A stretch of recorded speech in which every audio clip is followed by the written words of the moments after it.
우리는 지난주에 사귐에 대한 얘기를 우리가 살펴봤습니다. 사귐, 코이노니아. 여러분, 이 사귐은 여러 가지 의미가 있는데 가장 큰 의미가 뭡니까? 여러분, 하나님이 갖고 있던 하나님의 성품이 여러분 사귄다는 것은 나눈다, 공유한다. 여러분, 베드로후서 1장에 보면 신의 성품에 참여한 자가 된다라고 말했습니다. 갈라디아 2장 20절에 보면은 너희는 뭡니까? 여러분, 주님이 사신다라고 말하고 있습니다. 여러분, 코이노니아, 사귐이 무엇입니까? 우리가 예수를 믿을 때 하나님의 생명이, 신적인 성품이, 그리스도의 영이 우리 안에 거하신다는 사실이에요. 여러분, 이렇게 신적인 생명이 거하는 사람에게 여러분 주어진 특징이 뭘까요? 하나님의 비전이 나의 비전이 되어집니다. 여러분, 하나님이 다윗을 선택하신 이유가 뭘까요? 내 마음에 합하여서 뭐라고요? 내 뜻을 이룰 자라고 말했습니다. 하나님이 다윗을, 사울을 폐위시키고, 사울도 하나님이 기름 부어 세웠지 않습니까? 그런데 그를 폐위시키고 다윗을 세우신 것은 내 마음에 합한 사람이다 그랬어요. 여러분, 사귐이 뭡니까? 하나님의 마음에 합한 사람이죠. 그래서 뭐라고요? 내 뜻을 이룰 자다. 여러분, 다윗은 알았어요. 다윗이 기름 부음을 받는 그 순간에 다윗의 마음과 하나님의 마음이 하나로 연결이 되어서 다윗의 일생이 뭡니까? 하나님의 비전을 위해서 바로 이스라엘을 하나님의 나라, 아브라함이 언약했던 그 언약의 땅, 하나님의 나라로 세워가는 것, 이것이 바로 하나님의 뜻인 줄 알고 여러분 다윗의 일평생 주의 그 길을 걸어갔다는 겁니다. 여러분, 사귐이 뭐라고요? 사귐은 하나님의 성품이 우리 안에 들어오는 거고 공유한다는 뜻이고, 사귐이 뭡니까? 하나님의 비전이 나의 비전이 되는 거예요. 그리고 세 번째 뭐냐면 하나님과 영적으로 교통을 한다는 겁니다. 여러분, 하나님과 사귐이 있다고 했는데 교통이 없어요. 대면합니다. 여러분, 그것이 우리가 사귐이 있다고 봅니까? 아침에 일어나는데 여러분, 가족이 대화가 전혀 없는 겁니다.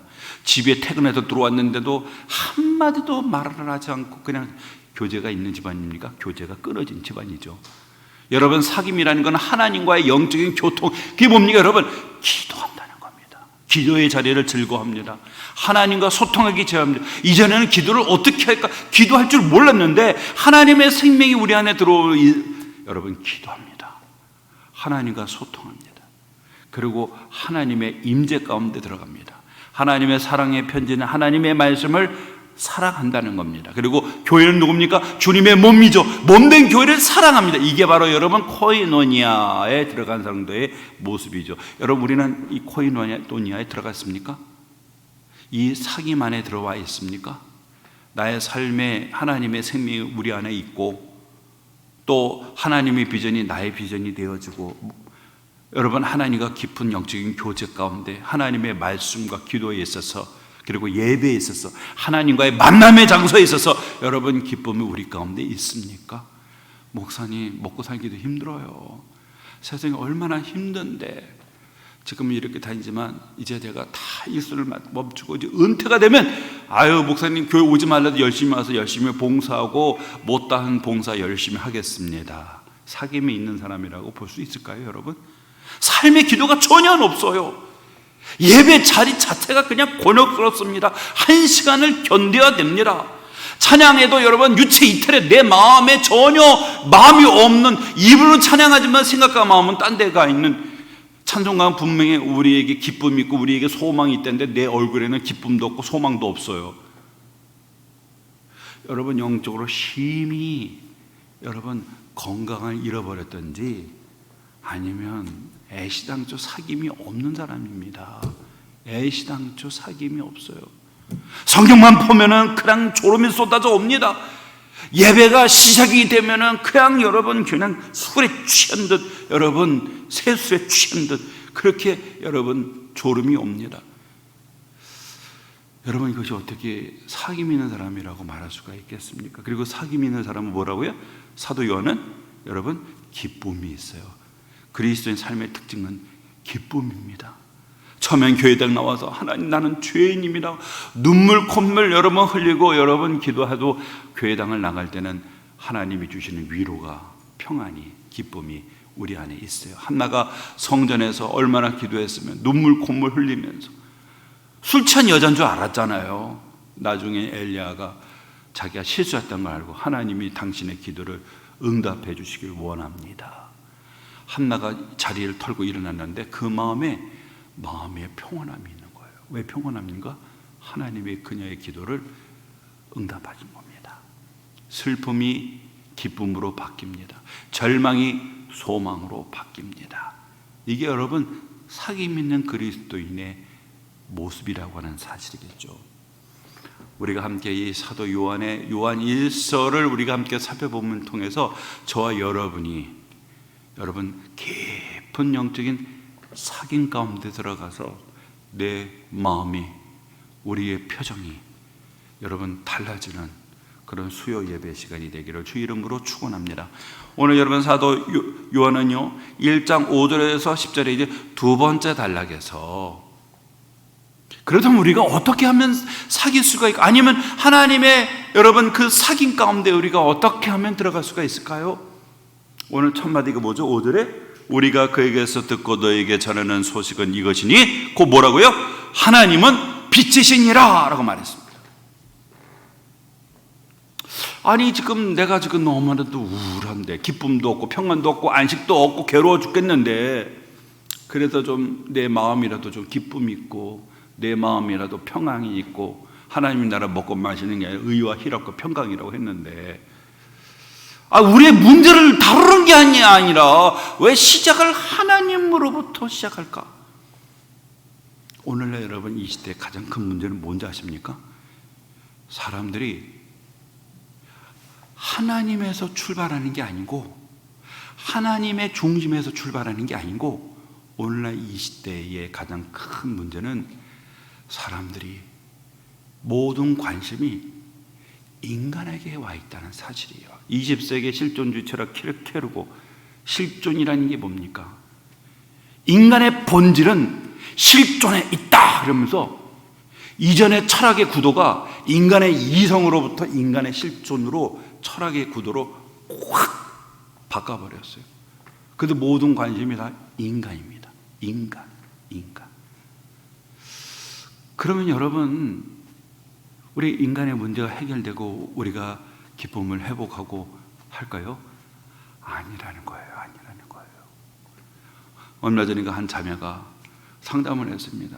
목사님, 이제는 영적인 기쁨이 넘쳤는데 요즘엔 기쁨이 없습니다.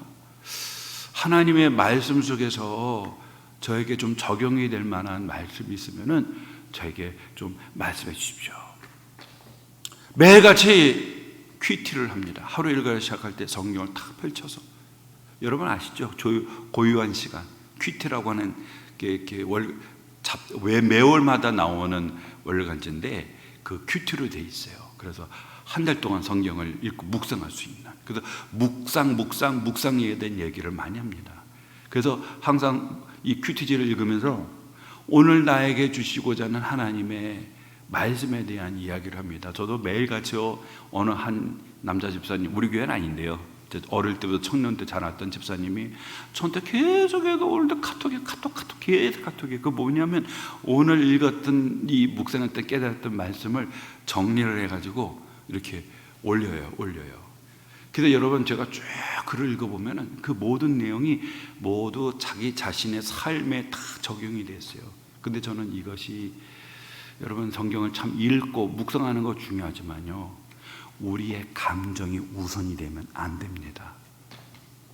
뭐든지 성경을 특정한 단어, 특정한 사건에 자기 자신을 대입시키려고 그래요. 여러분 성경은 우리에게 먼저 우리 인간을 먼저 보라고 말하지 않고요, 누구를 먼저 보라고 얘기하냐면 하나님을 먼저 보라고 얘기합니다. 성경은 히스토리의 책입니다. 무슨 뜻? 그분의 이야기입니다. 누구 이야기요? 하나님의 이야기입니다. 많은 분이 성경을 읽다 보면요, 사람에게 도취해서 사람 중심으로 성경을 보시는 분이 있어요. 아브라함을 중심으로 보고, 이삭을 중심으로 보고, 야곱을 중심으로 보고, 요셉, 진짜 이거는 드라마로 만들어야 돼요. 너무나도 참 가장 감동적인 장면이 뭡니까? 요셉이 아버지와 만나는 장면이잖아요. 예? 막 아버지하고 요셉이 만나서 서로 끌어안으면서 꺼이 하면서 우는 그 모습을 보면은요, 항상 이 대목을 읽을 때마다 눈물이 납니다. 참 이 정말 사랑스러운 부자지간의 모습이잖아요, 그죠? 또 모세가 홍해바다를 갈라가는 장면은 정말 여러분 20세기에 여러분 참 이 십계명 아시죠? 성탄절마다 항상 반복되는 이야기들. 근데 여러분, 성경은 비록 역사 속에서 하나님의 택하신 사람을 통해 이야기가 전개되지만 성경의 주인공은 누구입니까? 성경의 주인공은 하나님입니다. 20세기에 난 위대한 설교자는 로이드 존슨은 이렇게 말했어요. 오늘날 20세기 현대인의 가장 큰 불행은 하나님을 주목하지 않는 데 있다는 거예요. 하나님을 주목하지 않고 인간을 주목하고 있다는 거예요. 성경을 봐도 그 성경 속에서 펼쳐지고 있는 파노라마처럼 펼쳐지고 있는 우리 하나님을 바라보는 게 아니라 성경을 통해 나에게 오늘 내 괴로운 인생길을 걸어간 나에게 주시고자 하는 그 말씀에 주목을 하고 있다는 사실이에요. 그러니까 사람 더 불행하다는 거예요. 전에도 제가 그런 말씀을 예언을 든 적이 있죠. 2차 세계대전이 발발해가지고 독일이 신기한 무기를 만들었어요. 오늘 미사일입니다. 미사일. 전에는 여러분 이 영국에 있는 특히 이 정신병원이 초만원이었습니다. 그래서 여러분 병원에 신청을 하면은요, 병원에 들어오려면은 오랫동안 대기할 정도로 사람들이 정신적인 병을 그리고 가정의 고통을 많이 겪었습니다. 그런데 어느 순간인가 독일이 미사일이 런던에 그냥 떨어지네요. 방송이 나왔습니다. 대단히 무서운 무기예요. 어디서 날라온지도 모르겠어요. 그 비행기는 와서 폭격하면은 지하에 들어가면 좋은데 이 미사일은 어디서 날라오는지 몰라. 날라와가지고 런던에 막 여기저기 떨어지네요. 죽음의 공포가 런던에 삽시간에 퍼지면서 그렇게 초만원이었던 정신병원의 사람들이 텅텅 비기 시작하는 거예요. 왜 비어요? 죽느냐 사느냐의 문제가 걸려 있는데 일상적인 삶에 대한 이런 문제들이 문제가 되지 않는 거예요. 여러분 무엇을 말하는 겁니까? 오늘날 여러분 그리스도인들이 왜 자꾸만 불행하냐 하냐면 자꾸만 성경을 자기 주관에다가 적용을 시키려고 한다는 겁니다. 여러분 우리의 시야를 누구에게 주목을 시켜야 됩니까? 하나님께 주목을 시켜야 돼요. 그래서 제가 이 얘기를 했어요. 자매님의 문제는 그 묵상보다 중요한 것은 성경 속에서 말씀하고 있는 하나님을 주목하세요. 창세기 1장 1절 어떻게 시작합니까? 태초예요. 태초에 뭘죠? 하나님이 천지를 창조하셨습니다. 1장 한번 읽어보세요. 하나님이 몇 번 등장합니까? 32번인가 3번이죠? 그럼 누가 주인공이라는 겁니까? 창세기 1장은 하나님이 주인공입니다. 태초에 하나님이 창조하셨고 이 성경 말씀은 뭡니까 여러분? 하나님께서 기록한 말씀이고 하나님이 여러분 요한복음 14장 6절에 뭐라고 말했습니까? 주님이 말씀하셨죠. 내가 곧 길이요 진리요 생명이니 나로 말미암지 않고는 아버지께로 올 자가 없느니라. 내가 곧 뭐라고요? 길이요 진리요 생명이다 그랬어요. 성경은 성삼위 하나님께서 역사 속에 개입하셔서 행하신 우리 하나님의 놀라운 구원의 행위를 기록한 말씀입니다. 여러분 거기에 저와 여러분의 시야를 주목시키기 바랍니다. 우리가 그 하나님의 역사와 그 하나님의 영광과 역사 속에 베푸신 그 하나님의 놀라운 섭리를 바라보는 그 순간에 우리의 삶의 모든 문제는요, 그거는 정말 사소한 문제, 별것도 아닙니다. 그게 우리가 하나님의 영광과 그 하나님의 행하신 일들을 주목하는 그 순간에 여러분 우리의 모든 삶의 고통과 문제들이 여름에 얼음이 녹듯이 여러분 사그라들게 되어진다라고 하는 사실이에요. 그래서 오늘 여러분 사귐에 대한 얘기, 기쁨을 충만케 한다고 했는데 그 첫 번째 마디가 뭡니까? 저와 여러분을 당장에 누구에게 지금 우리의 시야를 지금 어디에 모으고 있습니까? 하나님은 뭐라고요? 하나님은 빛이라는 겁니다. 하나님을 주목하라는 겁니다. 그리고 그 하나님이 어떤 하나님이에요? 하나님의 성품을 이야기하는데 그 하나님은 바로 빛의 하나님이라는 사실이죠. 여러분, 빛은 매우 소중합니다. 여러분, 하나님이 최초로 창조하셨을 때 제일 먼저 창조한 것은 인생이 아니라 뭐로요? 하나님의 빛이 있으라 하시니 뭐라고요? 빛이 있었다라고 말하고 있어요. 신구약 성경에 하나님을 만난 사람들은 다 먼저 하나님의 어떤 것을 발견합니까? 빛 대신 하나님을 발견합니다. 담에서 도상에서 사울아 사울아 네가 어찌 나를 핍박하느냐, 빛 가운데 영광 속에서 나타나신 주님. 누가 만났죠? 사도 바울이 만났습니다. 여러분, 빛은 우리 하나님의 본질이십니다. 신구약성에 하나님을 만난 사람들 제일 먼저 인식한 건 뭐냐면 빛 가운데 거하시는 하나님을 만났다라고 하는 사실이에요. 그러면 우리는 이런 질문을 던집니다. 그럼 빛이 뭡니까, 목사님? 빛이 뭐죠? 빛. 여러분, 빛은 요즘에 많은 과학이 비밀을 많이, 우리가 빛에 갖고 있는 비밀을 우리에게 많이 알려줬습니다. 과학이 발달하면서. 빛은 여러분, 우리 어떻습니까? 어둠을 몰아냅니다. 그죠? 우리가 이 예배당에 여러분이 집에 가셔서 안방에 들어갈 때 제일 먼저 하는 게 뭡니까? 바로 등을 켜는 거예요. 비추지 않으면은 어둠 속을 거닐 수가 없어요. 사물을 인식할 수가 없습니다. 그죠? 여러분, 또한 빛은 생명체에게 생명을 공급한다는 거 아시죠?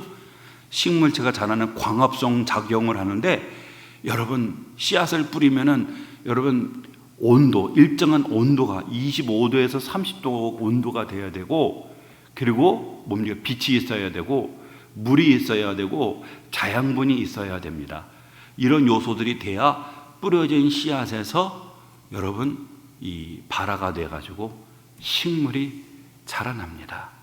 그래갖고 어떤 분은 씨앗을 샀는데 온도를 25도도 30도에도 유지해 놓으니까 그냥 싹이 터버렸어요. 그렇죠? 싹이 터버렸어요. 그 일정한 온도가 되면은 싹이 납니다. 그리고 빛이 비쳐야 되는 거예요. 그렇죠? 근데 여러분, 이 빛의 이 빛의 그 강도에 따라서 과일의 맛이 달라져요.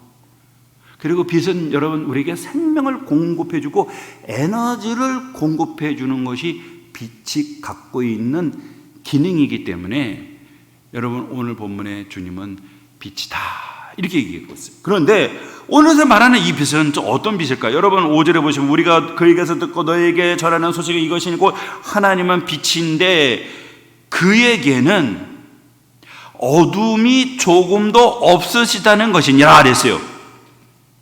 하나님은 빛이에요. 그런데 빛인데 그 속에 뭐가 없다는 거예요? 어둠이 조금도 없다라는 겁니다. 여러분, 이 빛은 물리적인 빛을 말하는 게 아니라 영적인 빛을 뜻하는 것인데 은유법을 쓰고 있는 거예요. 하나님의 성품의 은유법인데 그게 뭐냐? 여러분, 거룩입니다. 거룩. 우리 하나님은 거룩이 뭐죠? 어둠이 없는, 죄가 없는 성결하고 정결한 상태를 가리킬 때 바로 거룩이다 이렇게 말하고 있습니다.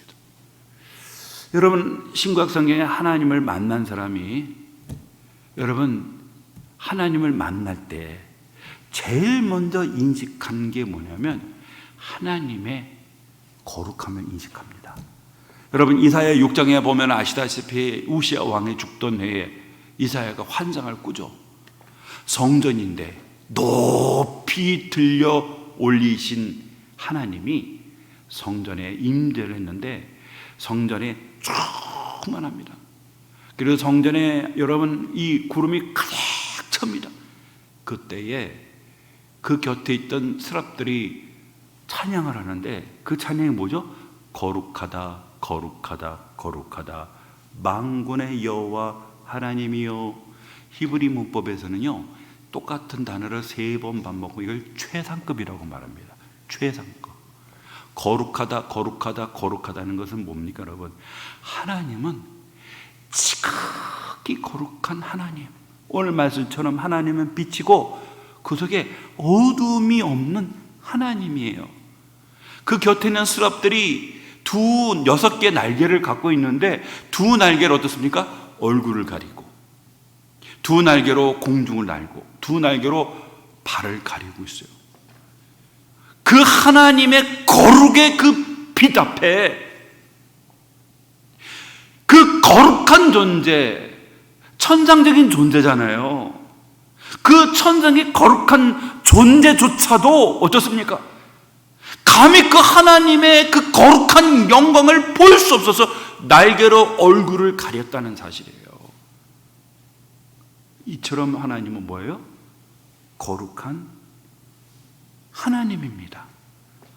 베드로가 예수님을 만났는데 예수님이 말씀을 해변가의 무리에게 다 가르치신 후에 베드로에게 말합니다. 가서 깊은 곳에 가서 그물을 던져라. 주님 밤이 맞도록 그물질했지만 한마디로 잡지 못했지만 주님의 말씀에 순종해서 그물을 던지겠습니다. 그 깊은 곳에 그물을 던지는 그 순간이요, 그물을 끌어당기는데 그물이 얼마나 많은 고기가 잡혔으면 그물이 찢어졌다고 말을 하고 있습니다. 찢어졌어요. 그 순간 베드로가 주님의 그 배에서, 베드로가 주님 앞에서 무릎을 꿇더니 이렇게 고백합니다. 주여, 나를 떠나소서, 나는 죄인입니다. 우리 주님의 그 말씀 앞에서 제일 먼저 베드로가 고백한 게 뭡니까, 여러분? 주님인 거룩하신 분이라는 사실이에요. 거룩한 분이라는 겁니다. 그래서 여러분 레위기서를 보세요. 레위기서 1장에서 마지막 28장까지 레위기에서 말하고자 하는 바가 뭡니까? 하나님은 거룩한, 내가 거룩하니 너희도 거룩하라, 이 말씀하고 있어요. 그래서 여러분 어떻습니까? 하나님의 거룩과 하나님의 택한 백성도 그 하나님의 성품을 따라서 우리도 거룩해야 되기 때문에 여러분 어떻습니까? 여러분 제사 제도를 얘기합니다. 그건 거룩해질 수 있는 방법이거든요. 음식도 가려서 먹어야 됩니다. 그리고 부정한 것과 가까이 해서도 안 됩니다. 하나님의 택한 백성은 하나님이 거룩하기 때문에 그도 거룩해야 된다는 것. 신구약 성경에서 우리 하나님은 많은 성품이, 하나님 전지하신 하나님, 전능하신 하나님, 편지하신 하나님, 무한하신 하나님, 하나님은 영이십니다. 하나님은 사랑이십니다.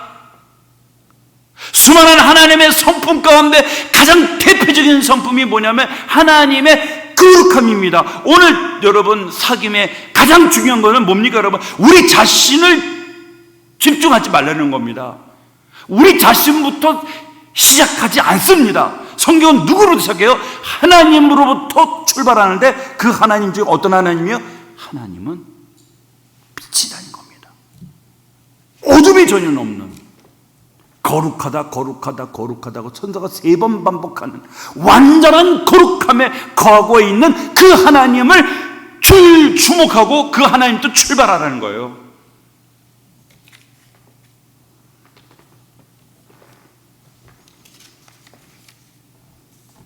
히브리서 12장 14절에 이렇게 말하는, 이것이 없이는 아무도 주를 보지 못하리. 이것이 뭐야? 거룩함이 없이는 아무도 주를 보지 못하리라 그랬어요. 12장 29절에 보면 우리 하나님은 소멸하는 불이심이니라 그랬어요. 하박국 1장 13절에 하나님은 정결하시기 때문에 악을 참아 보지 못하시는 하나님이 되신다라고 말하고 있습니다. 근데 여러분, 오늘날 현대의 많은 교회들이 하나님의 거룩함을 주목하기보다는 하나님은 어떤 성품에 많이 주목하시는 줄 아십니까? 하나님의 사랑에 주목합니다. 하나님은 당신을 사랑합니다. 옛날에 일전에 한 교회에서 목사님이 그런 말씀을 하시는 거예요. 죄나 거룩 같은 거를 설교하지 말라는 거예요. 사람들이 자꾸 들으면 마음이 불편하니까. 그래서 뭐냐면 사랑을 얘기하라고. 사랑을 얘기하라고. 그래서 여러분, 우리는 교회는 당연히 사랑이라고, 사랑을 들려줘야 된다고. 현대인들은 사랑을 받고 싶어 한다고. 그래서 사랑에 대한 이야기를 많이 들려주기를, 또 말해주기를 또 원한다고 합니다. 그런데 여러분, 이걸 아셔야 돼요. 왜 성경은 저와 여러분에게 거룩을 주목하냐면, 진정한 하나님의 성품의 거룩을 깨달으면은 우리 하나님의 그 사랑이 얼마나 위대한가를 깨달을 수가 있는 겁니다. 하나님이 얼마나 거룩하면 독생자 예수 그리스도를 십자가에 못 박기까지 했습니까, 여러분? 예? 왜 주님이 십자가에서 우리 모든 죄짐을 짊어지시고 죽으셔야만 하는 겁니까? 예? 그냥 넘어가도 되는 거 아니에요? 여러분도 자녀 키우다 보면은 때로는 그냥 넘어갈 때도 있지 않습니까? 예? 애가 그냥 큰 그릇을 깨고 막, 예? 그런데도 그래, 좀 있으면 손님이 오실 테니까 그냥 넘어갈 때도 많아요. 그렇죠? 그냥 우리 하나님 이웃집에 있는 아저씨처럼 이렇게 넘어가면 안 되는 겁니까? 왜 예수님이 인간의 몸을 이 땅에 오셔서 예수님이 33년 동안 이적 공적인 생활을 생활하시고 고난을 받으시고 십자가에 그 모든 수치와 모욕을 당하시고 예수님이 그 끔찍한 십자가 달 왜 죽으셔야 되는 겁니까? 하나님이 거룩하기 때문에 그래요. 차마 악을 보지 못하시는 하나님이십니다. 예? 그래서 여러분, 그 하나님의, 그 거룩한 하나님의 대면하는 그 순간 여러분 어떻습니까? 이사야가 뭐라고 고백하죠? 뭐라고 고백합니까? 화로다 나여 망하게 되었도다. 나는 입술이 부정한 자요 입술이 부정한 백성 중에 거하면서 만군의 여호와를 배웠음이로다. 베드로는 뭐라고 고백합니까? 거룩하신 하나님 앞에 대면했을 때 주여 나는 죄인입니다. 나를 떠나소서. 그래서 여러분, 하나님을 만난 사람들, 하나님을 대면할 때 우리 인간은 그 하나님의 성품 가운데 뭘 제일 먼저 인식한 줄 아십니까? 하나님이 지극히 거룩하신 하나님이라는 것을 인식하게 되어지고요. 두 번째는 우리를 어떻게 깨닫게 되는 줄 아십니까? 우리가 감히 하나님 앞에 설 수 없는 죄인이라는 사실을 깨닫게 되어진다는 사실이에요. 이것이 하나님을 만나는 사람의 여러분 모습이다라고 하는 사실. 바로 이런 근원적인 문제가 해결되지 아니하고서는요, 우리가 하나님과 사귐을 누릴 수도 없고 기쁨을 누릴 수도 없다는 사실입니다. 예? 그런데 오늘 6절에 보세요. 만일 우리가 하나님과 사귐이 있다 하고 어둠에 행하면 거짓말을 하고 진리를 행하지 아니하거니와, 이렇게 했어요. 왜 만이라는 가정을 들어서 예를 들까요? 사도 요한이 이 공동체 아시다시피 같이 함께 신앙생활 하다가 이 공동체를 떠난 사람들이 있었잖아요. 거짓된 가르침 때문에. 그죠? 예수님의 육신으로 오심을 부정하고 그리스도 되심을 부정하고 공동체에 하나 있다가 나갔잖아요. 그죠? 지금 그들을 염두에 두면서 사도 요한이 얘기하고 있는 겁니다. 뭘 염두했냐면, 이 사람들은 뭐냐면, 우리는 하나님과 영적인 교제를 누리고 있어. 코이노니아를 우리 누리고 있어. 우리는 하나님을 가까이 하고 있고 우리 하나님과 교제하고 교통하고 지금도 하나님과 교통하고 있어 라고 말하면서 뭡니까? 어둠 속에 행하고 있다는 거예요. 하나님과 교제하고 교통하고 코이노니아 나눔을 하고 있다면서 어둠을 여러분 행한다는 거, 어둠 속을 걷는다는 것은 죄를 지으며 살아가고 있다는 건데, 이게 말이 되느냐 이거예요. 말이 되느냐. 예? 하나님과 사귄다고 한다면 어떻게 사귀는 사람이 그 하나님을 닮아가고 그 하나님과 동행하고 그 하나님의 성품을 닮아가는데, 어떻게 여러분 하나님과 교제한다면서 어둠 가운데 행하죠? 여러분 아시다시피 부부가 결혼하면은 부부가 닮는다고 하잖아요. 그죠? 신기하게도 외모가 닮아요. 외모가. 서로 결혼 전에는 식성도 다른 겁니다. 어떤 사람은 고기를 좋아하는데 어떤 사람은 야채를 좋아하고 어떤 사람은 바닷가에 있는 해물을 좋아하는데 육식을 좋아하고 파가 들어있으면 안 먹는데 꼭 파가 있어야 되고 두부를 좋아하고 식성이 너무 달라요. 대체로 남자들은 열이 있어서 꼭 자면은 뭡니까? 벗고 자고, 여자들은 몸이 차가우니까 항상 이렇게 이불을 드셔야 자야 되고, 예? 잠자는 시간도 다르고 먹는 습관도 다르고. 근데 여러분, 서로 이제 처음에 결혼해서 막 부딪힙니다. 그죠? 한 이 신혼할 때는 또 사랑한다지만 막 싸움도 많아요. 그러다가 한 3년, 7년, 10년 되면은 여러분 식성이 비슷해져가요. 식성이. 내가 전에 못 먹었던 것들을 결혼하고 나서 처음 접해보다가 처음에는 좀 거부감이 있는데 이제는 내 체 음식이 되어버리고, 서로 좋은 문화를 여러분 주고받는 거예요. 주고받는 거예요. 그렇지 않습니까 여러분? 같이 함께 결혼해서 한 입을 덮고 살다 보면은 취향도 비슷해지고 취미도 왜요? 계속 붙어 다니니까. 하나님과 사귐이 있다고 하는데 우리 하나님은 빛 가운데 거하시는 빛의 하나님이신데 어둠을 걷는다는 것은 이거는 거짓말하는 거잖아요. 이거는요. 오늘 바울이 사도 요한이 그걸 말해요. 너희들 거짓말한다는 거잖아요. 우리는 하나님과 사귀어, 하나님과 나는 코이노냐 교제하고, 어제도 하나님 만나고 왔어, 오늘도 그렇게 얘기하는데 보니까 삶 속에 보니까 얘는 거짓말, 어둠 가운데 거네. 그 거짓말하는 거잖아요. 안 닮았잖아요. 동행해야 되는데 안 동행하고 있잖아요. 그럼 동행하는 직업이 있었는데 하나도 안 닮았어요. 하나도 안 닮았어. 오늘 사도 요한 말에 거짓말하는 거다. 진리를 행하는 것이 아니라는 거예요. 그래서 반면에 어떻습니까? 그가 빛 가운데 계신 것 같이 우리도 빛 가운데 행하면 우리가 서로 사귐이 있고 그 아들 예수의 피가 우리를 모든 죄에서 깨끗하게 하실 것이요 라고 말하고, 하나님과 우리가 사귐이 있다면 우리도 그 하나님의 성품을 따라서 그 하나님이 빛 가운데 거하신 것처럼 우리도 빛 가운데 행한다는 겁니다. 내가 거룩하니 너희도 거룩하라 할 때 여러분 어떻습니까? 우리 하나님의 거룩한 성품을 따라서 어떻습니까? 예수 그리스도 십자가의 은혜를 입은 성도의 이후의 삶을, 그 소위 말하는 성화를 이루는 삶을 살아가는 거죠. 거룩의 삶을 살아가는 거죠. 그리스도인의 숙제는 거룩입니다. 내가 거룩하니 너희도 거룩하라 그랬잖아요. 그래서 성화, 거룩이 우리의 삶의 숙제가 되어지는 거예요. 예? 근데 이런 거룩에 대해 전혀 관심이 없어요. 예? 그냥 내 육신의 본성을 따라 그냥 살아갑니다. 말하고 싶으면 말을 하고, 예?